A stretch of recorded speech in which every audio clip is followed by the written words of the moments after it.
As parents and pastors, we are primarily responsible for what our kids know and what they believe. We have a huge role in teaching them the biblical worldview. And so that means that we need to teach our kids theology from the get-go. Theology is the most important area of study for any kid, more than their English or grammar or biology or chemistry, any class that they're going to have at school. We need to help them to see that theology is the most important area of study. Theology is simply the study of God. And it's why the ancient Christians used to call it the queen of the sciences. It was the one thing that united everything else and gave coherence and unified all these other areas of study. That this is the Christian worldview. All truth is God's truth, and He is the source of all that truth. So theology has to be taught from the time our kids begin to speak. We start teaching them theology.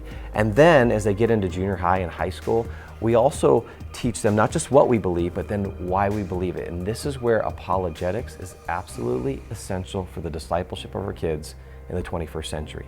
We need to give our kids good reasons why we believe the things that we do. And when we teach them what we believe and why we believe it, we've equipped them with a biblical worldview to then engage the world with the gospel. And then I think in that, we also have to give them appropriate expectations.